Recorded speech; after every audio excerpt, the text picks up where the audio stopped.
अरहंताणम नमो अरहंताणम नमो अरहंताणम। एक प्रसिद्ध मनोवैज्ञानिक है एरिक वर।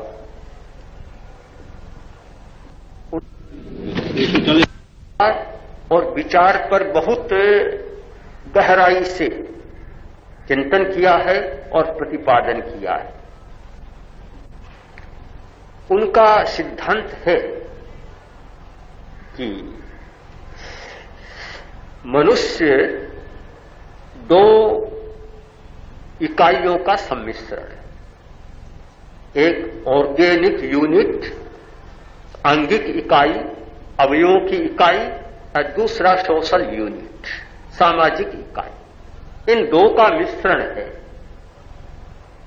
इसलिए उसके व्यवहार पर जब विचार करें तो हमें दोनों यूनिटों पर विचार करना होगा। केवल एक से काम नहीं चलेगा। शरीर की बनावट और मन की बनावट, ये हमारी आंगिक इकाई है, ऑर्गेनिक यूनिट।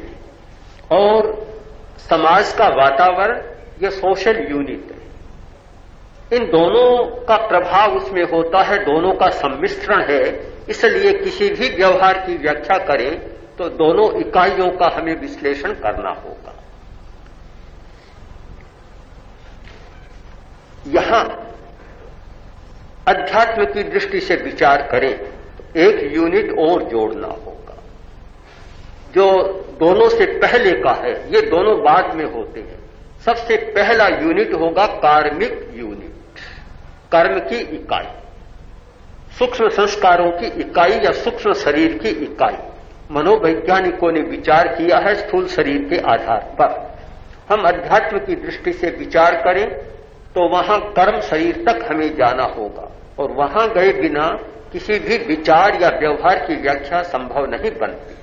तो वह है कार्मिक यूनिट, यानी हमारे कर्मों का संस्कार, भंडार, संचय, संग्रह इतना किया हुआ है कि वे भीतर से उनके स्पंदन, उनके वाइब्रेशन उभरते रहते हैं और वे प्रकंपन बाहर आकर हमें प्रभावित करते रहते हैं। ये तीन बनते हैं तो पूरी बात बन जाती है, यानी सूक्ष्म शरीर, स्थूल शरीर और सामाजिक परिवेश। इन तीनों का मिश्रण है हमारे व्यक्तित्व में। इन तीनों के साथ हम जी रहे हैं। तो इस सारे संदर्भ में विचार करें तो यह होता है कि एक है उदासीन, भीतर का उदासीन है। हम सक्रिय को पकड़ते हैं, सक्रिय है हमारे अवयव, ये तो हमें सक्रिय रखते हैं और इनको जाना भी जा सकता है। एक डॉक्टर वह अवयवों को जान लेता है, अंगों को जानता है, पर किंतु जहां प्राण शक्ति का प्रश्न है, वाइटल एनर्जी का प्रश्न है, वहां डॉक्टर के लिए कुछ भी नहीं, बिल्कुल नहीं जान सकता, क्योंकि वह सूक्ष्म विषय आ गया, सूक्ष्म शरीर से जुड़ा हुआ प्रश्न है। इसीलिए बहुत बार ऐसा होता है कि कुछ बीमार आते हैं, कहते हैं कि हमने बड़े बड़े इंस्टीट्यूट में, all India medical institute, Delhi, Baroda, बहुत जगह हमने सारे परीक्षण करा लिए। डॉक्टर कहते हैं कुछ भी बीमारी नहीं, यंत्र कहते हैं कुछ भी बीमारी नहीं, यंत्रों का निष्कर्ष ही है और मैं बहुत कष्ट भोग रहा हूं। तो फिर हम बतलाते हैं कि भाई ये तुम्हारी बीमारी कोई अवयविक बीमारी नहीं, कोई शरीर का रोग नहीं है, यह है प्राणिक रोग। प्राणिक रोग है, यानी प्राण शक्ति का असंतुलन हो गया है। जो तुम्हारा वाइटल फोर्स है, वाइटल एनर्जी है, उसमें गड़बड़ी हो गई है, उससे ये सारा कष्ट हो रहा है। और कोई भी यंत्र भी ऐसा नहीं जो उस बीमारी को पकड़ सके, ये संभव नहीं है। तो सूक्ष्म बात को हम पकड़ते नहीं, जो सक्रिय होता है वह सामने आता है। एक महिला अपने लड़के को इंग्लैंड का संविधान बता रही थी, पति पास में बैठा था, तो उसने वहां का संविधान बताते बताते कहा कि वहां एक बादशाह है जो संवैधानिक अध्यक्ष होता है, प्रमुख होता है, और कार्य का सारा संचालन पार्लियामेंट करती है। लड़का बोला मैं समझ गया, मैं समझ गया, ये तो मेरे घर में ही चलता है कि मेरे पिताजी तो संवैधानिक प्रमुख है और पार्लियामेंट तो आप है, सारा काम तो आप चला रहे। ऐसा लगता है कि हमारे भी दो ये फैक्टर हैं, एक संवैधानिक और एक सक्रिय। तो ये बाहर से तो सारा हमारा जैसे पार्लियामेंट का सा काम है, सारा संचालन अवयवों के द्वारा हो रहा है। दिखता है कि अवयव कर रहे हैं, किंतु संवैधानिक प्रमुख है, वह भीतर बैठा है और भीतर में सारा काम कर रहा है। जब समस्या आती है, सामान्यतः ये नहीं होता कि वे संवैधानिक प्रमुख कोई बहुत कुछ करता है, ऐसा नहीं होता, ऐसा दिखता नहीं है। एक लड़की ने अपने पिता से कहा कि पिताजी आप मेरी शादी करना चाहते हैं, मेरे लिए आप वर खोजेंगे, पर ऐसा वर खोजें कि मैं जो लिख कर दूं उस पर वह हस्ताक्षर कर दे। तब पिता बोला तब तुम्हें पति की जरूरत नहीं, तब तो राष्ट्रपति की जरूरत है। पति से काम नहीं चलेगा, किंतु राष्ट्रपति ऐसे निष्क्रिय सा लगता है, पर जैसी समस्या आती है, जैसी अभी आई ऐसी समस्या आती है, वहां सब कुछ शक्ति उसके हाथ में आ जाती है। भारत के राष्ट्रपति ने वेंकटरमन ने अभी कहा अब गेंद मेरे हाथ में है। कुछ समय आती है, ऐसी आती है कि बस एक बार में सारा काम हो जाता है। तो हमें निष्क्रिय लगता है, भीतर का सूक्ष्म जगत निष्क्रिय सा लगता है, पर गेंद उसके हाथ में।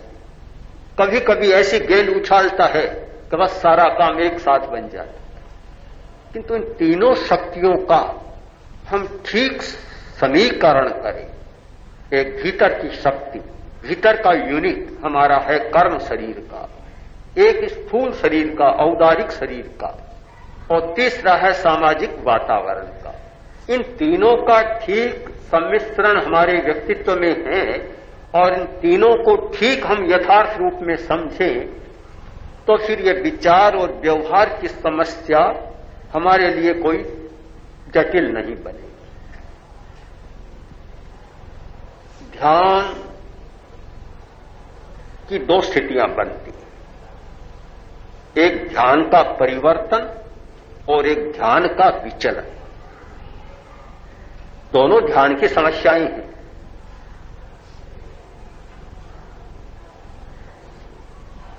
हम ध्यान करते हैं, एक विषय पर ध्यान शुरू किया, श्वास का आलंबन लिया या किसी मंत्र का आलंबन लिया, आर्हम ओम नमो अर्हंताण, किसी भी मंत्र का आलंबन लिया और हमारा ध्यान उस पर चल रहा है। विषय बदल जाता है। आलंबन लिया था अर्हम का और करते करते विषय बदल गया, बिल्कुल विषय बदल जाता है, वह छूट जाता है, आलंबन दूसरा बन जाता है। यह है ध्यान का परिवर्तन। एक विषय से दूसरे विषय पर ध्यान चले जाना, इसका नाम है ध्यान का परिवर्तन। दूसरा है ध्यान का विचलन। एक विषय पर ध्यान शुरू किया, ध्यान उसी विषय पर चल रहा है, विषय बदला नहीं, किंतु मात्रा में घटबढ़ होती रहती है। कभी मात्रा ध्यान की अच्छी हो जाती है और कभी मंद बन जाती है। यह है ध्यान का विचलन। ये दोनों स्थितियां ध्यान करने वाले के सामने आती है। कभी ध्यान का परिवर्तन हो जाता है और कभी ध्यान का विचलन हो जाता है। यह भी घबराने की बात नहीं, ऐसा होना स्वाभाविक है। यदि हम ये माने कि ध्यान शुरू किया और निरंतर वही ध्यान चले, ऐसा संभव नहीं बनेगा, संभव नहीं होगा। ये बहुत आगे की बात है कि जब आप समाधि की स्थिति में पहुंच जाएं, तब कहीं जाकर यह स्थिति बनेगी। प्रारंभिक भूमिका में ध्यान करने वाला व्यक्ति यह सोचे कि विचार न आए, परिवर्तन न हो, तो संभव नहीं। और इस आधार पर ध्यान करना छोड़ेगा तो जिस रास्ते से आगे बढ़ रहा था वह और बंद हो जाएगा, लाभ नहीं और पीछे हट गए। तो ये ध्यान परिवर्तन घबराने की बात नहीं, इसको स्वाभाविक प्रक्रिया मानकर चलना चाहिए कि ऐसा होता रहेगा और तब तक होता रहेगा जब तक अग्रिम भूमिका में आपका अभ्यास नहीं चला जाएगा। ध्यान विचलन की बात भी यही है, एक जैसी स्थिति नहीं रहती। बहुत लोग कहते हैं कि 10 दिन तो ध्यान बहुत अच्छा चलता है और 10 दिन के बाद ऐसा समय आता है कि ध्यान बहुत कमजोर बन जाता है। एक जैसी स्थिति नहीं चलती। यह तो स्वाभाविक है, यह भी होगा, यह होना है, इसे आप बदल नहीं सकते। अभी इसे स्वीकार कर चलना होगा कि ऐसा होता है और यह भी एक प्रक्रिया है, जो स्वाभाविक प्रक्रिया है, उसको आप नकार कैसे सकें। ऐसा होता रहेगा। ऐसा होते होते एक स्थिति आएगी कि आपके पैरों में ताकत आ जाएगी। बच्चा चलना शुरू करता है, एकदम नया बच्चा अभी चलना शुरू किया है, क्या लड़खड़ाएगा नहीं, क्या गिरेगा नहीं। अगर मां यह सोचे कि जिस दिन बच्चा एकदम अपने पैरों पर चलना शुरू कर देगा उसी दिन चलाऊंगी, नहीं तो सोए ही रखूंगी, तो सोया ही रह जाएगा, कभी चल ही नहीं पाएगा। हम प्रक्रिया को अस्वीकार न करें। छलांग की बात नहीं होती। कोई ऐसा होता है अपवाद, जिसको एक्सेप्शन अपवाद कहा जाए, होता है कि छलांग भी हो जाती है, किंतु प्रत्येक स्थान पर छलांग की बात नहीं हो सकती।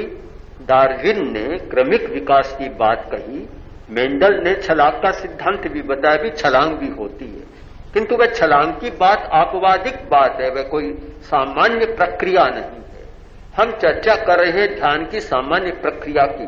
कोई व्यक्ति ऐसा हो गया कि सीधा समाधि में ही चला गया, उसको आप नियम नहीं मान सकते, उसको सामान्य मार्ग नहीं मान सकते। वह एक विशेष स्थिति होती है। विशेष स्थिति सबके लिए नियम और रास्ता नहीं बनती। मार्ग वही बनेगा जो सामान्य बात है। तो सामान्य बात में यह परिवर्तन और विचलन दोनों आएंगे।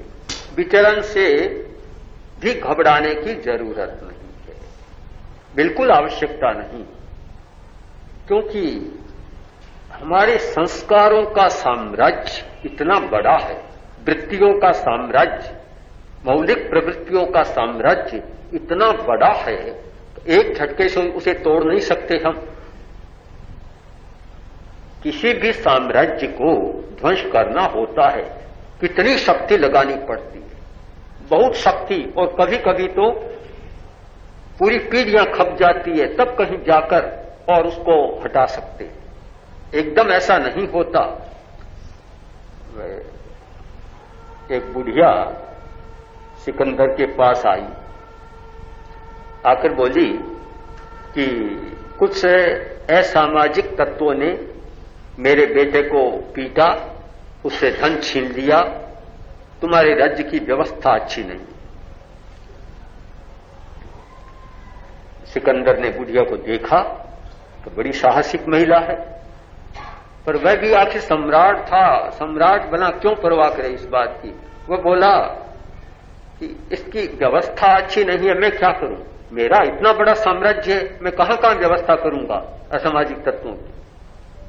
बुढ़िया ने उत्तर दिया, इतना मार्मिक उत्तर दिया कि सम्राट सिकंदर, अगर तुम अच्छी व्यवस्था नहीं कर सकते तो इतना राज्य तूने बनाया ही क्यों, इतना बढ़ाया ही क्यों। कितनी मर्म की बात कहती। तो या तो इस राज्य को बढ़ाओ मत, फैलाओ मत, साम्राज्य का विस्तार मत करो, या अच्छी व्यवस्था करो। अगर तुम अच्छी व्यवस्था नहीं कर सकते तो साम्राज्य के विस्तार का मतलब ही क्या होगा। शायद हमारे संस्कारों का साम्राज्य भी हमने इतना बड़ा बना लिया कि अब उसकी अच्छी व्यवस्था हम नहीं कर सकते। भंडार तो भर लिया और अब उसके साथ ठीक सामंजस्य बिठाना हमारे बस की बात नहीं रही। तो जब आपके भीतर में आपने इतना अर्जित कर रखा है, तो क्या आप यह कल्पना करें कि एक झटके में आप उसको तोड़ देंगे, एक झटके में उसका ध्वंस कर देंगे। ये मानकर न चलें। जो ये मानकर चलते हैं वे निराश होकर ध्यान को छोड़ देते हैं, कभी आगे नहीं बढ़ सकते। हमें ये मानकर चलना है उतार चढ़ाव आता रहेगा, कभी आशा कभी निराशा, कभी अच्छा और कभी बुरा। कभी कभी ध्यान करने बैठते हैं, अच्छा आलंबन लेते हैं, कभी बीच में हिंसा का विचार भी उभर सकता है, कभी अचानक चोरी का विचार भी आ सकता है, वासना का विचार भी आ सकता है। अब वह सोचे कि बैठा था ध्यान करने, प्रभु का भजन करने, आत्मा का ध्यान करने, और ये क्या धंधा शुरू हो गया। ये तो होगा, आप जो भीतर है उसको पर चोट करना चाहते हैं तो वह तो उखड़ेगा। एक उकूड़ा है, उरा है, उसको आप साफ करना चाहते हैं तो वह क्या करेगा, बदबू फेंकेगा। इतना कर रखा है इकट्ठा तो उससे तो बदबू आएगी। तो उस बदबू से घबराकर उकूड़े को साफ करना बंद कर दे तो क्या होगा, बदबू बनी की बनी रहे। उसे अगर साफ करना है तो एक बार बदबू का सामना भी करना पड़ेगा। जब बीमारी मिटाने के लिए दवा लेते हैं तो रिएक्शन होता है। प्राकृतिक चिकित्सा में, नेचर क्योर में यह रिएक्शन बहुत जबरदस्त होता है। होम्योपैथी में भी होता है, एलोपैथी में भी होता है कभी कभी। तो ये रिएक्शन होता है, बीमारी उभर कर आती है, एकदम उभर कर आती है। अगर उससे घबरा जाए कि बीमारी इतनी उभर कर आ गई और छोड़ दूं तो बीच में रह जाएगा, उसे सहन करना होता है। तो ध्यान करने वालों को भी बहुत धैर्य से काम लेना होता है। धैर्य कि भाई, पर वह धैर्य इस विषय का ज्ञान न हो तब तक नहीं रहता। अगर ठीक ज्ञान हो, सम्यक दर्शन हो तो ठीक चलता है। इसीलिए मैंने पहले दिन कहा कि ध्यान का भी अपना सम्यक दर्शन है। हमारा दृष्टिकोण बहुत साफ रहे तो कहीं अवरोध नहीं आएगा, और दृष्टिकोण ठीक नहीं है तो इतने अवरोध हैं कि हम घबरा जाएंगे और ध्यान को छोड़ने का ही विकल्प सामने आएगा।